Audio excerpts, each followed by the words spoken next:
이사야서 53장 말씀을 같이 나누겠습니다. 이사야서가 전부 66장으로 되어 있는데요. 53장을 하지 않을 수가 없습니다. 53장 워낙 유명한 말씀이 있죠.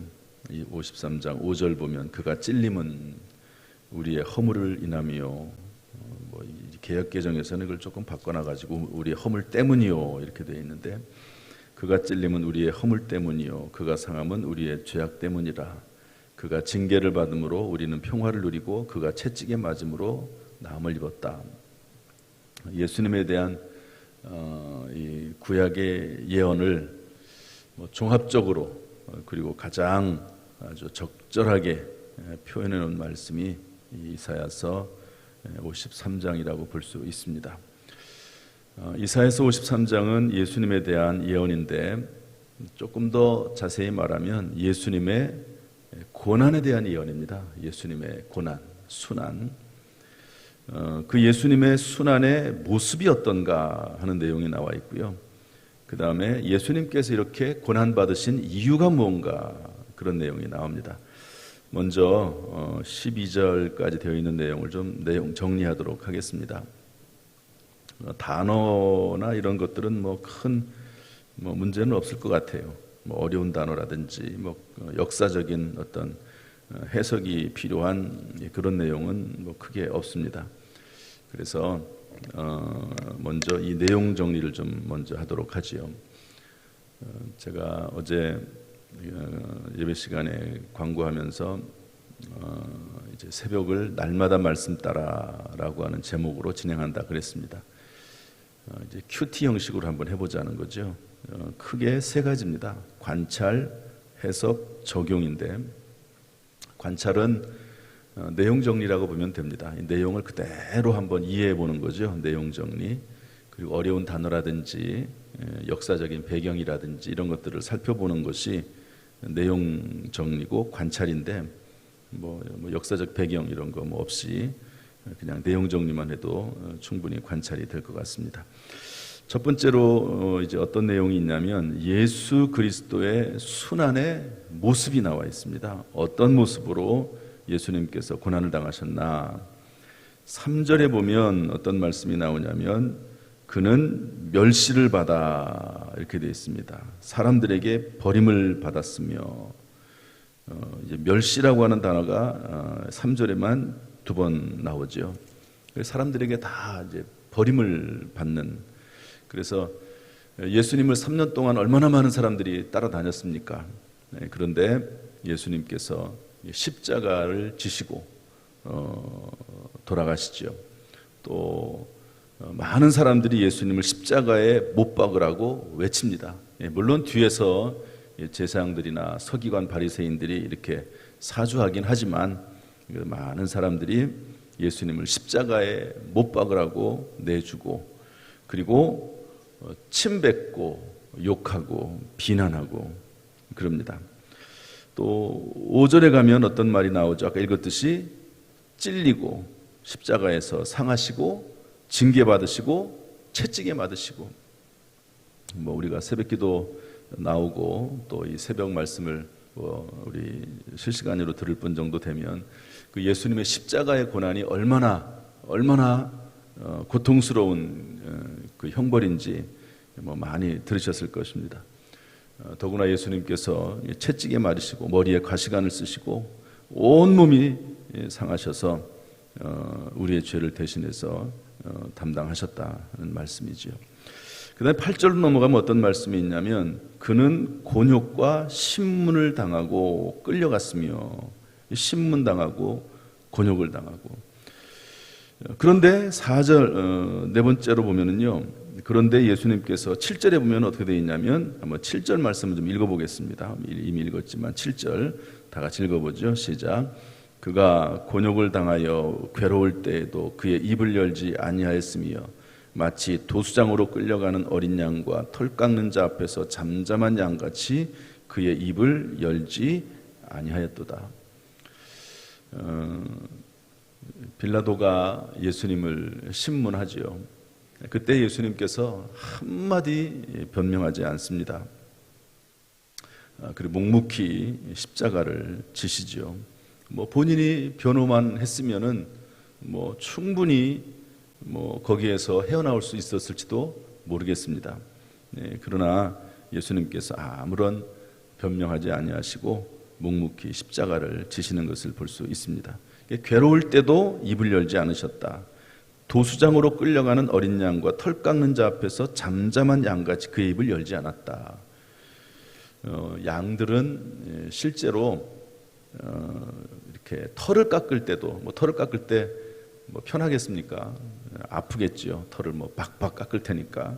그래도 아무 소리 하지 않고 심지어 이제 양을 번제물로 드릴 때 칼로 목을 찔러대지 않겠습니까? 그때도 양이 아무런 저항을 하거나 소리를 지르거나 그러지 않는답니다. 양이 참 좀 독특한 짐승 같아요. 그래서 그런 양을 비유해서 예수님을 설명했습니다. 고난당하고 고통당하고 수치와 모욕을 당하고 창에 찔리시고 온몸에 채찍을 맞으시고 수치와 모욕을 당함에도 불구하고 어린 양 되신 예수님께서 아무런 대응을 하지 않으시고 십자가를 지셨음을 말씀하고 있습니다. 이 예수님께서 이렇게 고난과 순환을 받으신 이유가 있습니다. 그 이유는 아까 읽은 5절 말씀인데요. 우리 이 말씀은 또 한번 읽어봅시다. 이 말씀은 너무너무 중요한 말씀이고 은혜가 되는 말씀이니까 5절 6절 한번 읽어보겠습니다. 다 같이 시작. 그가 찔림은 우리의 허물 때문이요 그가 상함은 우리의 죄악 때문이라. 그가 징계를 받음으로 우리는 평화를 누리고 그가 채찍에 맞음으로 우리는 나음을 받았도다. 우리는 다 양 같아서 그릇 행하여 각기 제 길로 갔거늘 여호와께서는 우리 모두의 죄악을 그에게 담당시키셨도다. 우리의 허물과 죄를 담당하신 것이죠. 또 우리에게 평화를 주시기 위해서, 우리가 나음을 입기 위해서, 우리의 영과 혼과 육의 모든 그 연약한 것을 치료하시기 위해서 예수님께서 그렇게 고난당하셨음을 말씀해주고 있습니다. 그리고 11절 말씀 보면은요, 이런 말씀이 있습니다. 11절 말씀 우리 한번 읽어보겠습니다. 11절 다 같이 시작. 그가 자기 영혼에 수고한 것을 보고 만족하게 여길 것이라. 나의 의로운 종이 자기 지식으로 많은 사람을 의롭게 하며 또 그들의 죄악을 친히 담당하리로다. 죄를 담당했다는 말씀은 이미 말씀드렸고요. 어떤 말씀이 나오냐면 많은 사람을 의롭게 한다 하는 말이 나옵니다. 예수님께서 이 땅에 오셔서 그 모진 고난을 받으신 것은 우리의 죄와 허물을 사하기 위해서, 그로 말미암아 하나님 앞에 의롭다 하심을 받게 하기 위해서 고난을 당하셨음을 말씀하고 있습니다. 로마서 5장 18절 말씀은 이것을 받아서 이렇게 설명하고 있습니다. 그런즉 한 범죄로 많은 사람이 정죄에 이른 것 같이 한 의로운 행위로 말미암아 많은 사람이 의롭다 하심을 받아 생명에 이르렀느니라. 예수 그리스도 아담으로 말미암아 이 땅에 죄가 들어오고 그 죄로 말미암아 모든 사람이 죽었는데 예수님께서 이 땅에 오셔서 우리의 죄를 대신해서 십자가에 죽으시는 그 의로운 한 행위로 말미암아 많은 사람이 예수 그리스도를 영접하고 예수 그리스도와 동행하는 그 많은 사람들이, 수많은 영혼들이 생명에 이르렀다 하는 것입니다. 이것이 바로 예수님께서 이 땅에 오셔서 순환받으신 이유임을 설명하고 있습니다. 이런 내용들이 이제 이사야서 53장에서 볼 수 있는 내용이죠. 관찰의 모습이라고 볼 수 있습니다. 이런 내용을 통해서 우리가 알 수 있는 교훈은 뭘까 하는 것입니다. 어떤 교훈, 해석에 대한 부분인데 어떤 교훈을 받을 수 있나. 첫 번째는요, 예수 그리스도는 갑자기 우연히 이 땅에 오신 분이 아니라 우리의 구원을 위해 하나님의 섭리 계획에 의해서 이 땅에 임하신 분이십니다. 수천 년 전에 이미 예수 그리스도께서는 오실 것을, 심지어 창세기에도 예수 그리스도에 대한 기록이 나와 있을 정도로 예수 그리스도는 우연히 갑자기 어떻게 하다 보니까 이 땅에 오신 분이 아니라 하나님의 사랑과 계획과 섭리에 의해서 우리 사람들을 위해서 이 땅에 오신 하나님의 아들 그리스도이심을 성경이 말씀해주고 있다는 것이죠. 예수 그리스도, 그분은 생명이시고 예수 그리스도는 우리의 구원자로 이 땅에 오셨음을 말씀하고 있습니다. 또한 이 말씀은요, 두 번째 어떤 교훈이 있냐면 하나님께서는 그 크신 사랑으로 우리에게 하실 일을 다 하셨다는 겁니다. 여기 이제 하나님 여호와란 표현으로 나와 있는데 하나님께서는 예수 그리스도를 이 땅에 보내셔서 하실 일을 다 하셨어요. 우리 구원을 위해서. 예수님도 아버지 하나님께 순종함으로 그의 사명을 충분히 다 감당하셨습니다. 예수님의 철저히 순종하고 철저히 예수님 앞에 무릎 꿇고 그분이 원하시는 대로 우리의 죄를 대신해서 십자가를 지셨습니다. 이제 우리가 할 일만 남았는데 우리에게 어떤 행위를 요구하지 아니하시고 오직 믿음만을 바라신다는 것이죠. 우리의 구원을 위해서 하나님은 또 주님은 오직 믿음만을 바라십니다. 요한 53장 1절 말씀 보면 이렇게 되어 있습니다. 우리가 전한 것을 누가 믿었느냐? 여호와의 팔이 누구에게 나타났느냐? 뭐 어떤 것을 특별히 요구한다. 예수 그리스도의 십자가의 고난과 예수 그리스도에 대한 메시지를 전하면서 뭐 특별히 뭐 어떤 걸 요구하는 게 없습니다. 단지 믿음, 오직 예수 그리스도를 믿는 믿음, 예수님이 하나님의 아들로 이 땅에 오셔서 우리의 죄를 대신해서 십자가에 죽으셨다는 사실을 믿는 믿음, 그 하나만을 요구하시는 것이죠. 그리고 오직 의인은 믿음으로 말미암아 살 것이라고 말씀해주고 있습니다. 오늘 이러한 말씀, 예수 그리스도에 대한 교훈들이 우리에게 주어졌습니다. 마지막으로 이 말씀을 통해서 우리가 오늘 어떻게 살아나가야 될 것인가 하는 적용의 부분을 좀 말씀드리겠습니다. 오늘이니까 관찰, 교훈, 적용이라는 내용을 말씀드리지만 굳이 매 시간마다 말씀드리지는 않겠고요. 적용에 대한 부분에 있어서 한 분의 이야기를 하고 오늘 말씀을 정리하려고 합니다. 스턴벅이라고 하는 독일의 화가가 있었다고 그래요. 스턴벅. 이분이 이제 예수님께서 십자가에 달리신 그림을 그리기를 좋아했답니다. 원래 이제 그림 그리는 사람이나 음악하는 분들은 본인이 꼭 신앙이 있고 없고를 떠나서 또 이제 많은 사람들에게 또 회자될 수 있는 그런 그림을 그리고 음악도 할 수 있다고 봅니다.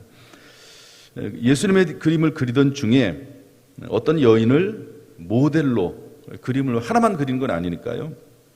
그 여인을 그리기로 하고 그 여인을 이제 모델로 썼습니다.